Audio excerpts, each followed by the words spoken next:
grupo social que dentro da Alemanha está em condições de dirigir essa sociedade no rumo da constituição de um Estado nacional soberano realmente forte. Nenhuma nação pode se dar o luxo de ocupar uma posição central num continente, ter riqueza, poderio de todo tipo, população e tudo mais, e ficar parada diante disso. O que me cabe hoje é levantar algo a respeito de uma figura que de fato marcou o século XX no que diz respeito ao pensamento social, que é Max Weber. Para se ter uma ideia de como ele marcou, há poucos anos atrás, a Associação Internacional de Sociologia fez um levantamento, pediu a 100 especialistas no mundo todo que elaborassem listas dos 10 livros do século, como eles diziam. E 95 respostas foram obtidas. E 95 indicações foram dadas a Max Weber. Nenhum outro pensador teve sequer 60 indicações, o que, aliás, já é um bocado, né? Weber teve unanimidade da referência como autor da grande obra do século na área das ciências sociais, e a referência, no caso, é ao seu monumental livro Economia e Sociedade. Então, é no mínimo justa a lembrança desse nome para o nosso debate aqui sobre o que realmente marcou o século XX. Agora, como esse homem marcou o século XX? Weber é uma figura da transição do século XIX para o XX. E, de certo modo, a sua proeza intelectual é ter apanhado um momento de transição e sabido projetar no futuro aquilo que se gestava nessa turbulenta e importante passagem do XIX para o XX. Quando o século XX começava, Weber tinha 40 anos.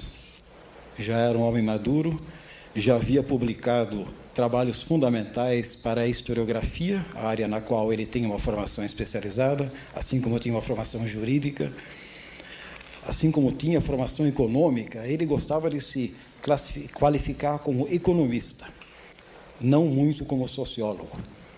Eu posso dizer, desde logo, por que ele não gostava muito de falar de si como sociólogo. Porque ele não tinha nenhuma simpatia por qualquer modo de pensar que enxergasse a sociedade como uma espécie de corpo objetivo existente em relação a qual os indivíduos fossem algo assim como dependentes ou apêndices dessa grande organização chamada sociedade. Então, como ele achava que os sociólogos tinham a tendência a dar à sociedade esse caráter quase que corpóreo, ele se afastava um pouco dessa qualificação. Mas, na realidade, tudo o que ele fez convergiu para enriquecer uma área específica do conhecimento, que é a sociologia. Agora, quais as tendências, ou qual é o aspecto das tendências que emergiam no século XX que ele soube captar de maneira especialmente sensível?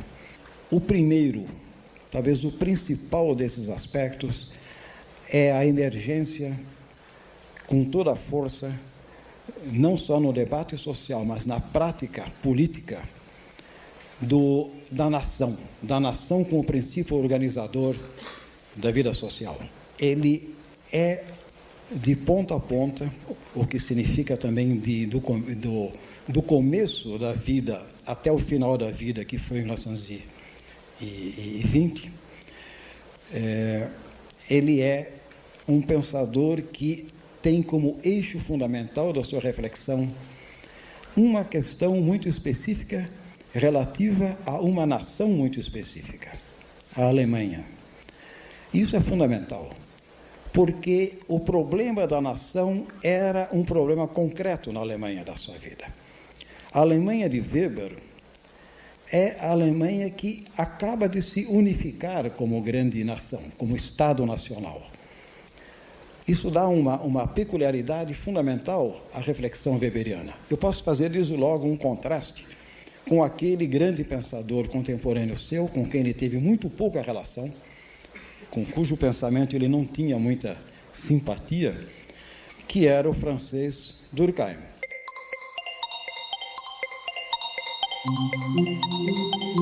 Émile Durkheim, não por acaso, pensa todas as questões da sociedade num registro praticamente oposto ao do Weber. Por uma razão simples. Durkheim, por várias razões, mas eu vou apontar uma, é claro. Durkheim é o pensador social que está impregnado, está empapado da presença forte de um Estado nacional que foi um dos primeiros a se constituir na Europa, que já era secular na sua época. E está também tendo como referência constante uma sociedade solidamente construída. Então, para Durkheim, o Estado não era problema, a nacionalidade não era problema, e a sociedade era uma referência muito concreta. Tanto que para Durkheim, o grande problema que se apresentava, o que o preocupava, era tudo aquilo que contribuísse para desagregar, para desintegrar a sociedade, que para ele era o dado fundamental. Então, isso é o contrário da perspectiva weberiana. A perspectiva weberiana se alimenta do caráter problemático da construção de uma sociedade no interior de um Estado nacional vigoroso, de um Estado nacional forte. Isso marca de ponta a ponta o pensamento weberiano, porque aquilo que era dado, que era natural, que era sem problema algum para um Durkheim, era exatamente aquilo que para o Weber se apresentava como um desafio. E o grande desafio, isso ele nunca escondeu para ele, era pensar tudo isso da ótica da sua inserção no interior da Europa, da sociedade em que ele vivia, a Alemanha. Uma sociedade e um Estado nacional peculiar. A Alemanha, na virada do século XIX para o século XX, já unificada como Estado nacional forte, sob hegemonia prussiana, tinha atravessado um processo extremamente fundo, extremamente rápido de industrialização, de modernização econômica, muito acelerado, o que sempre deixa marcas nas sociedades, quando esses processos muito acelerados. Algo semelhante estava acontecendo naquela mesma época, e na entrada do século XX, na Rússia, que também sofreu um processo muitíssimo acelerado de modernização, de industrialização, e acabou depois se enfrentando uma série de questões que davam dor de cabeça também ao velho Weber, né? Quer dizer, as turbulências políticas e econômicas da Rússia, que, em uma certa medida, tem a ver com o processo rápido, traumático e altamente concentrador da sua industrialização no século XIX. A Alemanha fez um pouco isso. E a Alemanha fez isso, ao mesmo tempo criando-se como Estado nacional e organizando-se em termos que correspondiam, em grande medida, a um grande princípio organizador da sociedade que havia sido herdado do século XIX, que, na realidade, dava a sua raiz para o pensamento de um grande interlocutor de Weber, passado do século XIX, que é Marx.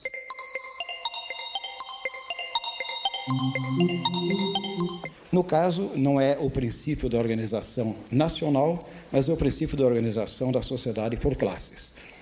E a Alemanha, de certo modo, percorre, num período curto, a organização, digamos assim, conflitiva, conforme esses dois princípios. Primeiro, como classe. Organiza o maior, o mais bem organizado movimento operário do mundo, o Partido Social Democrata, fortíssimo, que entra no século XX bastante vigoroso, e, junto com isso, busca a sua afirmação no interior da Europa como Estado nacional. As duas coisas, em vários momentos, conflitam, e em alguns momentos dramáticos, como vocês sabem, conflitaram mesmo. Quer dizer, em 1914, a social-democracia alemã e austríaca racha porque entra diante do dilema de se deve manter os seus princípios internacionalistas e não votar a favor de créditos de guerra, que resultariam na Primeira Guerra Mundial para a Alemanha. O que significa essa preocupação weberiana com esse tema? Significa que, para ele, a questão constante é a das formas de organização da sociedade e da sua unificação política, como algo que se tem que fazer, como algo que se faz, como algo que está em andamento, que não está, portanto, garantido, como algo que é um constante desafio, digamos. Isso alimenta toda a reflexão weberiana. Weber, de certa maneira, é um autor que está preocupado com um tema que, numa certa medida, ele compartilha com o seu grande interlocutor Karl Marx. Esse tema é o seguinte: quais são as possibilidades e as dificuldades, eventualmente, para a constituição de um grande sujeito histórico, ou seja, de grupos sociais que sejam capazes de atribuir um certo sentido à história, de dirigir uma sociedade num certo rumo, de organizá-la em função de um determinado projeto. Essa coisa era uma preocupação de Marx no século XIX, e ele respondia em termos do que seria, no entender dele, a organização de classe na sociedade, e é o tema weberiano. É o tema weberiano, que no caso dele se refrata diretamente sobre a Alemanha, e a questão dele é: quem está em condições, qual é o grupo social que dentro da Alemanha está em condições de dirigir essa sociedade no rumo da constituição de um Estado nacional soberano realmente forte? Que grupos têm condições de fazer isso? E a resposta, a primeira de Weber, é um pouco desalentadora, porque ele diz: olha, na realidade a Alemanha não tem nenhum grupo, nenhuma classe social, não serão os empresários, não serão os grandes senhores proprietários rurais, não será os trabalhadores organizados que saberão imprimir a essa sociedade um rumo no sentido de realmente fazer diferença no cenário internacional. Porque é isso que estava em jogo. O que estava em jogo era uma Alemanha como Estado soberano e poderoso. Porque, dizia Weber, nenhuma nação pode se dar o luxo de ocupar uma posição central num continente, ter riqueza, poderio de todo tipo, população e tudo mais, e ficar parada diante disso. É praticamente o destino de uma nação, com o tamanho da Alemanha, com o poderio da Alemanha e com a centralidade, com a posição central que a Alemanha ocupa na Europa, é praticamente o seu destino ser um Estado forte, poderoso, fazer diferença no cenário internacional. Essa expressão é fundamental: fazer diferença. Agir de uma maneira que não seja indiferente, que faça uma diferença, que gere resultados reais. Weber fica o tempo todo procurando quem poderia fazer isso. Essa questão atravessa, de mil maneiras, a reflexão weberiana de ponta a ponta. Isso significa uma coisa importante. Um pensador desse tipo não vai estar tão preocupado com as grandes estruturas já montadas. Ele vai estar preocupado com as ações e com os agentes dessas ações. No caso de Weber, a grande estrutura não está montada. O processo nacional está em andamento. Tudo está em andamento. A sociedade não é plenamente construída. Portanto, não é por aí que se pode falar. Tem que se colocar toda a ênfase sobre quem age e que modalidades de ação estão sendo executadas. E já lembro que esse tipo de coisa que eu acabei de falar, essa ênfase na capacidade de no interior da sociedade, haver modalidades inovadoras de ação, modalidades de ação que indiquem rumos a seguir, mas que não sejam simplesmente rotineiras, simplesmente repetitivas, que isso, em grande medida, alimenta a reflexão weberiana que vai conduzi-lo a discutir longamente o problema da burocracia.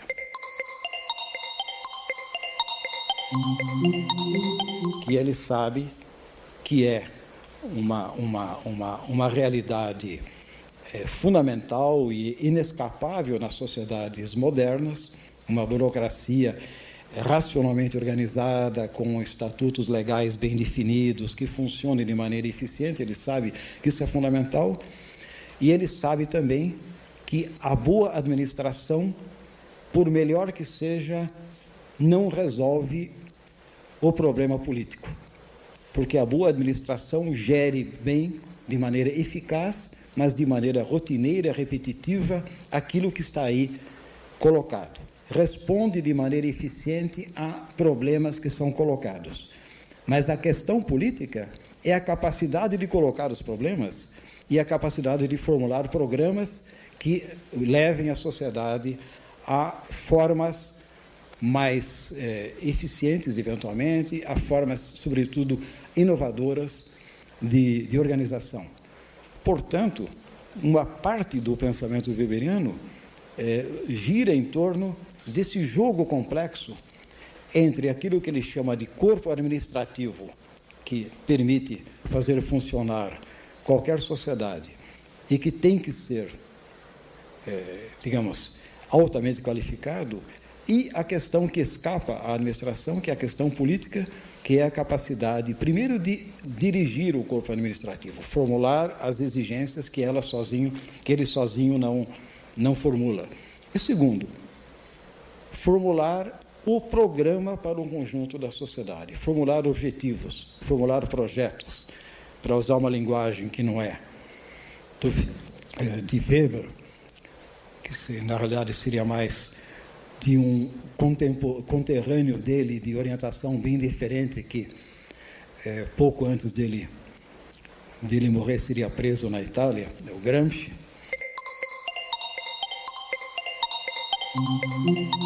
Realizar a hegemonia, ter uma direção efetiva da sociedade. A aposta weberiana é clara, ele aposta na capacidade de direção, ele aposta na capacidade política. O pensamento weberiano é visceralmente político. A rotina entra como um componente fundamental para que as coisas funcionem, sobretudo quando organizado em termos burocráticos. Mas o que importa a Weber não é simplesmente o funcionamento eficaz, ou eficiente, melhor seria dizer, mas é a direção. Direção significa orientação da conduta. Direção significa que haja um agente. Direção significa uma ação que seja capaz de formular objetivos. Tudo isso que eu acabei de falar acaba rebatendo sobre as próprias concepções teóricas do Weber e acaba levando Weber a formular como um programa de trabalho para a sociologia uma teoria da ação. Uma teoria da ação.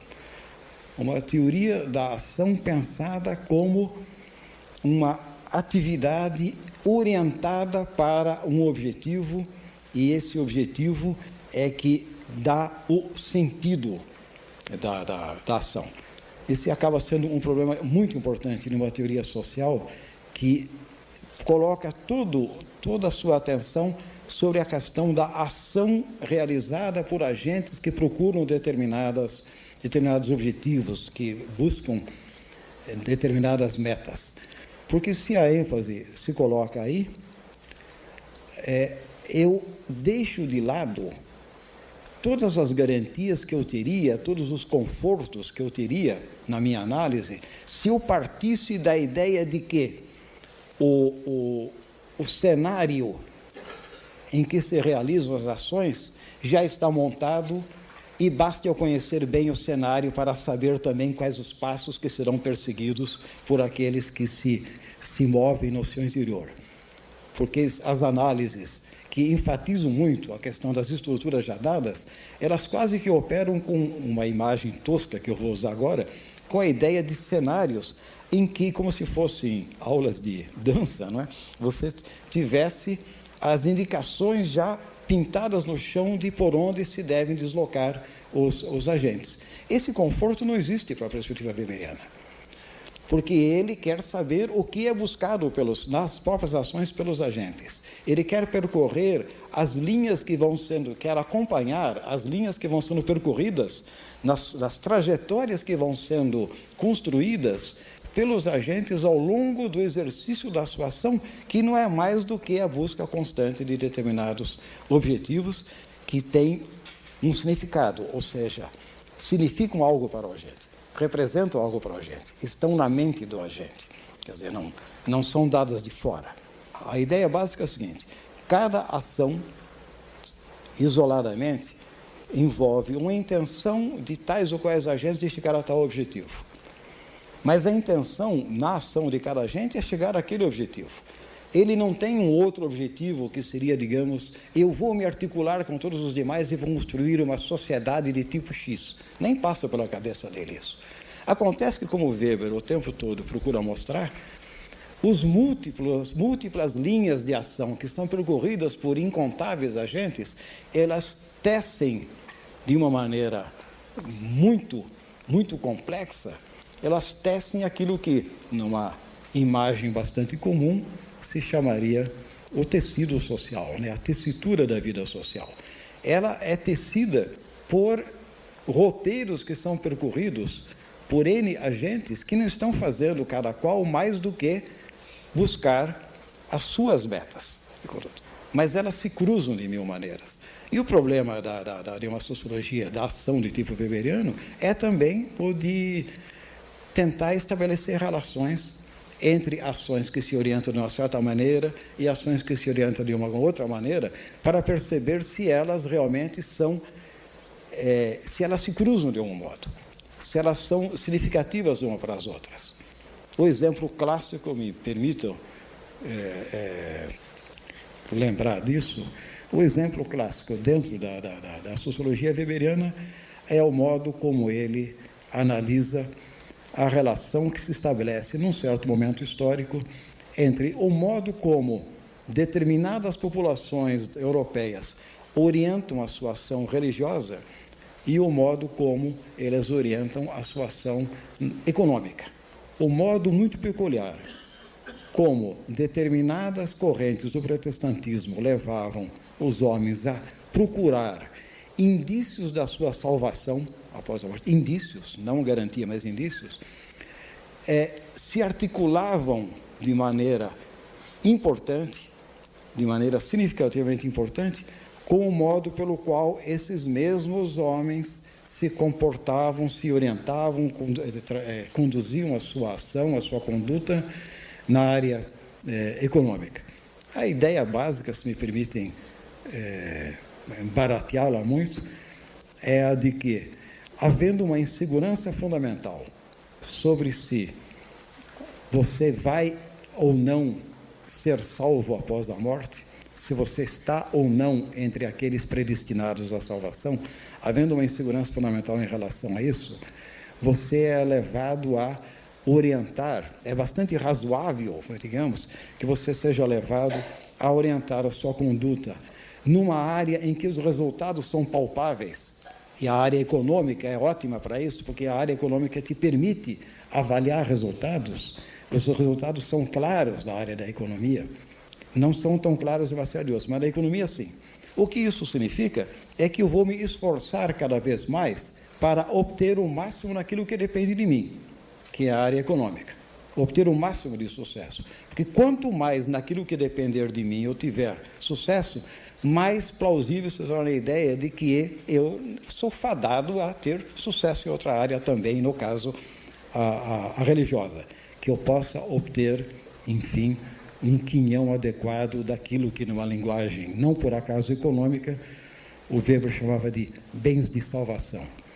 É claro que com isso ele estava também um pouco procurando diferenciar-se de uma posição que ele atribuiria a Marx, ao marxismo, de que haveria uma área de ação que praticamente plasmaria todo o resto, que seria a ação econômica, que determinaria o rumo das demais, no entender dele. O que ele está dizendo é, nenhuma orientação de ação que eu adote, por si só, garante uma outra, ou imprime trajetória própria a alguma outra. Cada uma delas tem a sua trajetória. O problema é saber se, entre algumas delas, em algum momento, uma se torna importante para a outra. Quer dizer, o tal argumento da orientação religiosa protestante e da ação econômica do empresário, também protestante, o argumento repousa na ideia de que nessa conjugação historicamente específica, a ação religiosa se torna importante para o agente econômico. Quer dizer, enquanto agente econômico, eu atribuo importância à dimensão religiosa da minha ação. E vice-versa. A ação econômica se torna importante para a ação religiosa, o que significa que eu não posso simplesmente dizer que o modo como eu oriento uma é a causa do modo como eu oriento a outra, porque eu posso inverter. Quer dizer, não é uma questão de causalidade assim, tal coisa provoca tal outra. A questão é mais de significado, de importância, significado no sentido também de importância. Quer dizer, importa ou não para mim, como empresário, que eu seja um bom integrante da igreja X. Importa ou não? Esse que é o problema. Porque há áreas de ação dos homens, em tais ou quais circunstâncias, em tais ou quais momentos históricos, em tais ou quais sociedades, que correm cada um pelo seu caminho e uma efetivamente não cruza com a outra. Eu faço algo numa faixa, digamos, na área estética, o que eu considero belo ou não belo, não interfere no modo como eu irei considerar o êxito ou não da minha vida. Coisas dessa ordem. Isso é perfeitamente possível. Não há garantia nenhuma de que haja uma amarração. A amarração para Weber é o problema, é a questão que, eventualmente, mais lá na frente, se apresente. O que ele está preocupado é em acompanhar esse jogo intrincado em que N fios se vão tecendo e, eventualmente, por esses ou aqueles significados que um tem para o outro, vão se entrecruzando e vão, aos poucos, constituindo essa teia de relações que é a sociedade. Ele acompanha o movimento da aranha muito mais do que se preocupa com a arquitetura da teia, digamos. É um pouco isso que está em jogo. Não por acaso a ideia de mercado tem importância no pensamento weberiano.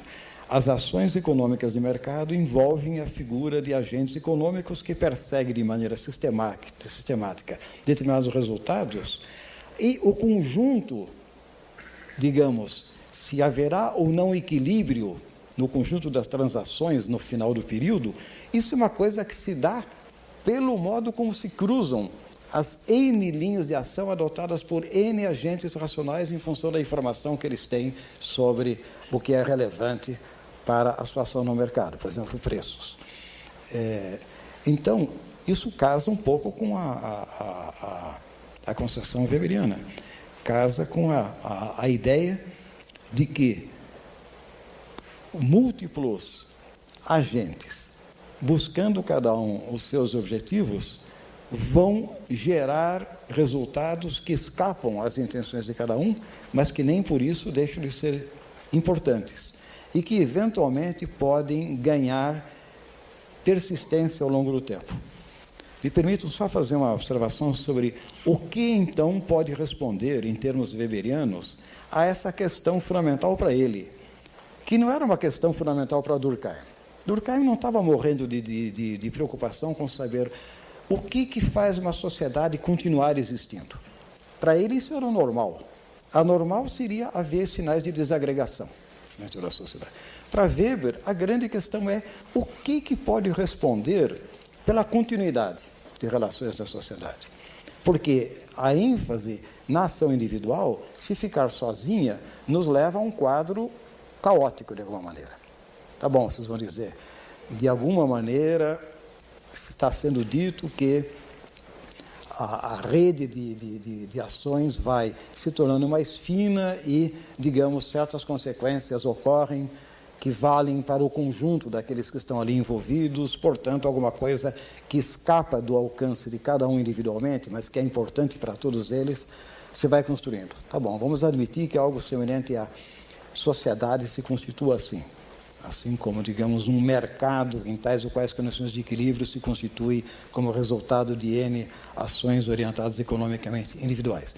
Mas isso é muito pouco. Isso é muito pouco. Mercado não é sociedade, não por acaso, né? Não por acaso. Você não constrói uma sociedade só com mercado. Você pode botar N agentes econômicos estritamente racionais, perseguindo da melhor maneira possível os seus objetivos. Você, no máximo, pode obter resultados finais como valores agregados transacionados, equilíbrio mais ou menos persistente, o desequilíbrio, perdas aqui, ganhos ali. Mas você não constrói uma coisa chamada sociedade, que é uma rede de relações com alguma estabilidade, que continua de alguma maneira. No mercado você sai e entra continuamente, ou você é expulso dele se você falhar nas suas ações. Então falta algo. Os grandes pensadores sociais recentes, do século XIX para cá, o oposto de Weber não é Marx. Não é Marx. Eles compartilhavam algumas questões, cada um do seu jeito. É Durkheim. O oposto de Weber é Durkheim.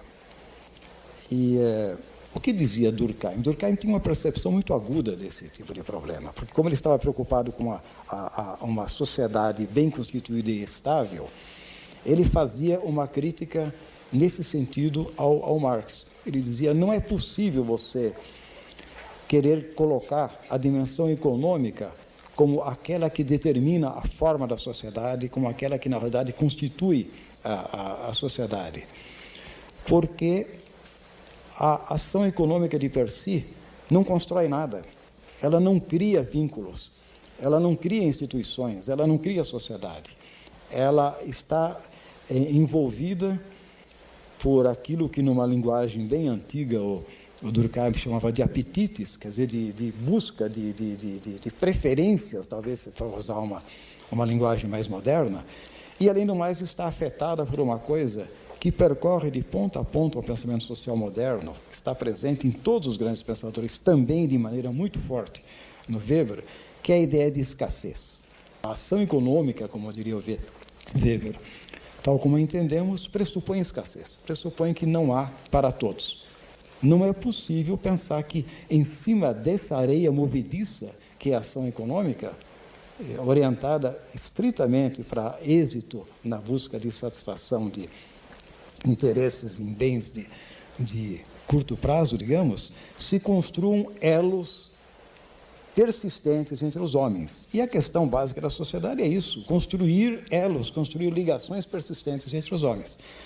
Então sai o Durkheim por uma linha que é muito dele e diz, olha, é preciso que haja orientações que a própria sociedade ofereça para os homens, que haja orientações morais, ou seja, dirigidas para o conjunto, na sociedade, que faça com que os homens persistam em certas linhas de ação. Tem que haver certos valores, certas dimensões especialmente valorizadas da vida, que serão propiciadas pela própria convivência, pela própria sociedade. Essa saída não poderia ser a do Weber, porque ele não está pressupondo já dada a sociedade. Dada uma situação de escassez, há uma apropriação diferenciada no interior de qualquer grupo humano, não só de bens materiais, mas também de bens simbólicos, tipo o prestígio, por exemplo. Em princípio, se ficarmos só nisso, nós temos uma situação de extrema instabilidade. É claro que diferenças na capacidade de se apropriar daquilo que é valorizado não cria sociedade sozinho. Pelo contrário, cria uma instabilidade enorme, cria conflitos de todo tipo. É preciso que a pura apropriação se transforme historicamente numa outra coisa, e essa outra coisa é fundamental para o Weber. É dominação, é o que ele chama de dominação. E dominação, sem dúvida, é uma forma fundamental de exercício do poder. Quanto a isso, não há dúvida. Mas o que está em jogo, quando eu falo dominação, não é tanto, nem de modo algum, o uso da violência, não é tanto coerção, não é tanto obrigação, mas é a capacidade de manter a iniciativa das ações e tornar aceitáveis para os outros as ações que se está realizando. Ou seja, em outras palavras, se eu falo dominação, eu falo o seu complemento fundamental, sem o qual ela não existe. E eu digo desde já porque que não existe.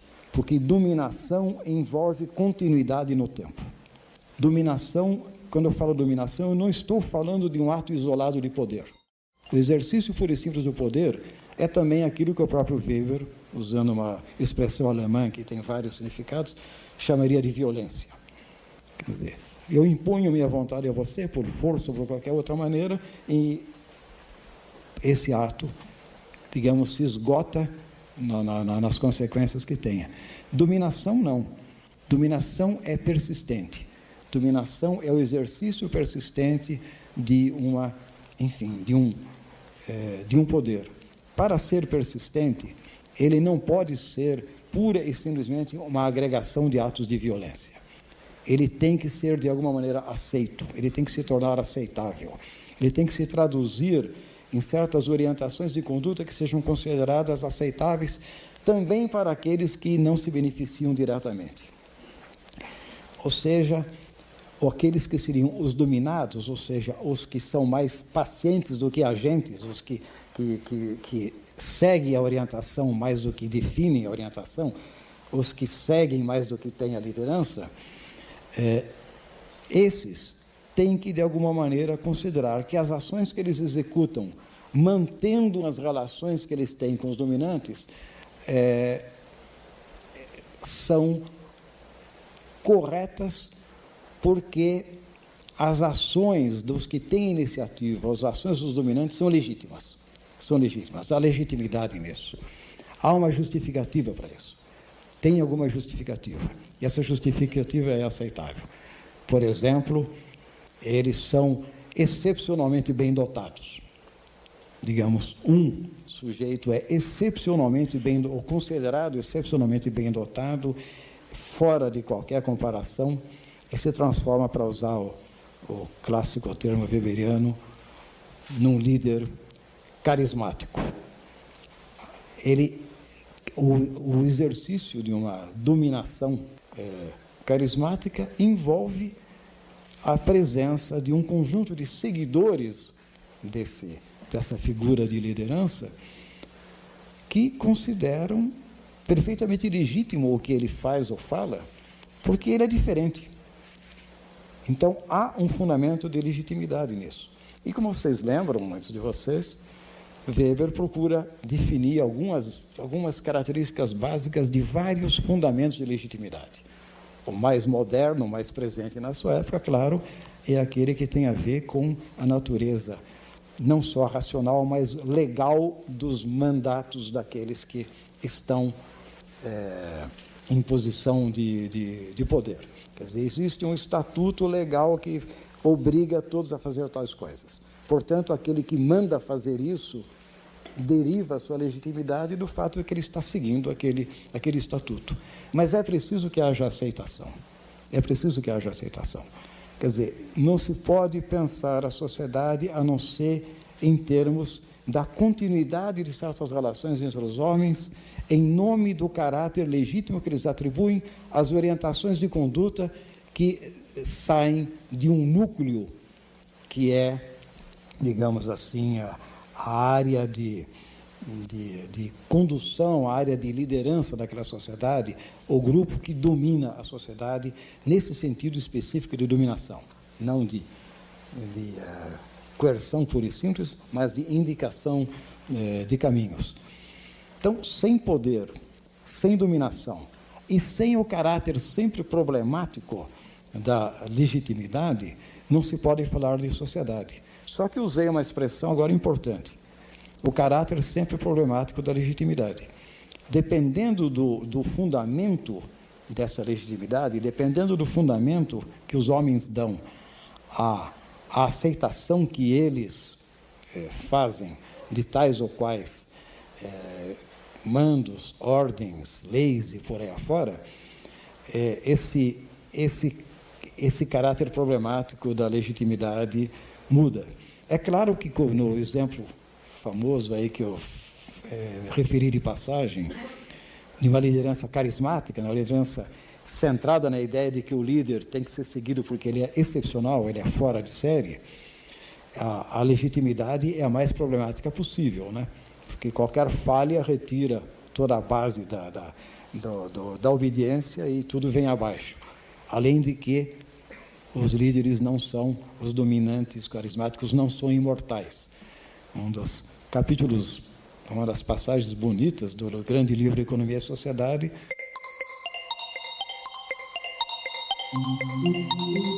é quando Weber analisa aquilo que ele chama rotinização do carisma. Você tem uma figura excepcional, tem uma dominação excepcional num certo período, mas é preciso que se prepare a continuidade. Então, aquilo que era excepcional antes tem que se converter, por meio de uma série de passos, em algo que seja aceito como no cotidiano. Então, você tem que ter o sucessor, tem que ter regras para definir quem é que é habilitado para ser sucessor do grande líder, coisas que ele analisa de maneira extremamente interessante. Porque o problema todo é que, sem persistência de uma certa forma de dominação, nada feito. Porque sociedade não é uma outra coisa senão a aceitação por um grande número de dominados como legítima das orientações de conduta que são formuladas por um pequeno número de figuras em posições dominantes. Para, novamente, falar mal aí do nosso pobre Durkheim, que diria que a sociedade é fundamentalmente um fenômeno moral no sentido de estabelecimento de certos costumes válidos para a sociedade toda e que tem caráter de obrigação, o Weber diria, não tem nada de moral, o que tem é simplesmente de poder e dominação. Portanto, há o tempo todo uma disputa por aquilo que, afinal de contas, será o conjunto de diretrizes válidas no interior de uma sociedade. Agora, se você pega a forma mais moderna de dominação, que ele chamaria de racional legal, cuja sustentação se dá em cima de um corpo especializado de funcionários, que é a burocracia, isso fecha bastante. Weber via isso com certa preocupação. Quer dizer, a burocracia era um problema para ele, porque a burocracia sempre corre o risco de se converter numa entidade que, ao invés de seguir orientações externas, se autonomiza e, de alguma maneira, petrifica a sociedade nos seus regulamentos 1000 vezes repetidos, né? E Weber, que era um político por excelência, tinha pavor desse tipo de cenário. Então, o problema dele era sempre o mesmo. Como você introduz, digamos, mais dinâmica no interior de sociedades em que, digamos, a continuidade da dominação está ficando fácil demais, porque está apoiada sobre aparatos que são eficientes além da conta. Como é que você inova? Como é que você sai da rotina? Isso era um problema constante para o nosso velho Weber. Persiste esse tipo de problema hoje? O século XXI herda esse tipo de problema? Essa é uma questão complicadíssima. Weber é, sem dúvida, um grande pensador do século XX, mas ele é um grande pensador em parte porque ele soube, em N dimensões, trabalhar o mesmo grande tema, que é o tema da nacionalidade. O tema da nação, o tema da organização e do poder do Estado Nacional. Ora, o século XXI faz emergir outros princípios básicos de organização das sociedades. É possível se perguntar se Weber continuará sendo uma figura de primeiríssima linha no século XXI. Há uma área da reflexão social em que o pensamento weberiano se revela extremamente fecundo. Ele é muito bom para pensar grandes processos históricos, em termos comparativos. Aliás, toda a análise weberiana é comparativa. Para pensar grandes processos históricos, ele é muito bom.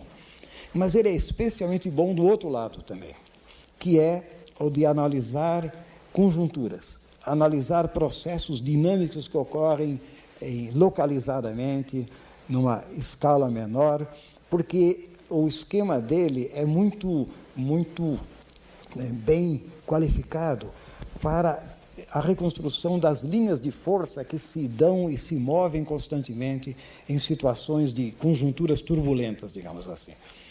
Processos rápidos de mudança na sociedade, processos revolucionários, coisas desse tipo. Ele tem um esquema que é dotado de bastante agilidade, porque como ele trabalha com a sociedade como um conjunto de linhas de força que estão o tempo todo tendendo a mudar, a se reorientar, isso confere ao seu modo de pensar uma agilidade que talvez o faça sobreviver a pelo menos uma parcela do século XXI. Ele conhecia Freud, ele tinha uma relação tensa com a psicanálise. Ele achava que a psicanálise facilitava as coisas, porque em vez de levar o sujeito a enfrentar heroicamente as questões que o atormentam, o levava a buscar causas que, enfim, estivessem fora do seu controle, etc. E tal. Ele não gostava, ele era um adversário sobre esse aspecto da psicanálise. Agora, ele chegou a ser, digamos assim, uma espécie de paciente do Karl Jaspers, que era um psiquiatra e era filósofo, foi amigo dele, que fez um diagnóstico enorme dele, mas depois escondeu. Quando veio o nazismo, ele escondeu porque teve medo de que isso fosse usado contra o Weber, sei lá onde isso foi parar. Mas o fato é que Weber tinha uma vida pessoal, a vida íntima dele é muito complexa. Aliás, tem passagem, uma observação curiosa, tem um autor inglês que escreveu um livrinho simpático aí sobre o Weber, acho que é Douglas McRae. É um livro sobre Weber que a Cutrix editou uma ocasião, em que ele comenta o seguinte: olha, se fosse agora, as coisas seriam um bocado diferentes, porque o Weber chegou lá na universidade dele e, em um certo momento, diz: olha, minha gente, eu estou muito mal, não tenho condição de continuar dando aula, eu vou me retirar, eu estou mal. E aí deixaram ele à vontade, ele ficava lá na Floresta Negra, sei lá, fazendo o quê. Durante anos não produziu, nada lhe aconteceu. Então diz o tal autor: se fosse agora, pegavam um coitado, mandavam para o serviço especializado lá da universidade, chegaria um psiquiatra com muito boa vontade, daria um jeito nele, ele voltaria normal, só que não faria nada da obra que depois realizou, né? Seria simplesmente mais um normalzinho dentro da universidade. De certo modo, não é tão absurda a observação desse cidadão. Agora, primeiro, você tem razão do ponto de vista puramente objetivo. É espantoso como um homem que morreu com 64 anos, algo assim, e que teve algo, sei lá, 10, 12, 14 anos de parada na sua produção, tenha a espantosamente gigantesca produção que ele tem. Esse é um negócio absolutamente espantoso. É realmente espantoso, porque trabalhando inteiramente sozinho, não havia assistente preparando nada para ele, não havia financiamento da FAPESP, não havia nada, CNPq, como se chama, iniciação científica dos estudantes, mestrandos, nada disso, totalmente sozinho. É uma coisa espantosa. E é uma coisa espantosa ainda mais a trajetória desse homem. Esse homem teve uma vida de um ascetismo extremo ao longo até chegar à beira, não da plena velhice.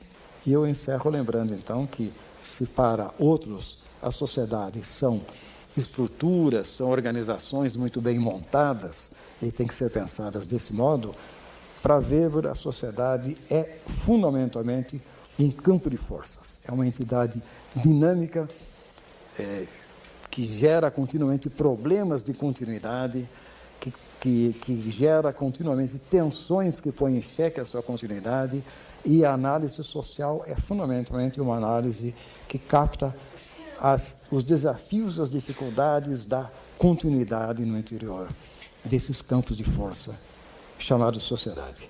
Muito obrigado.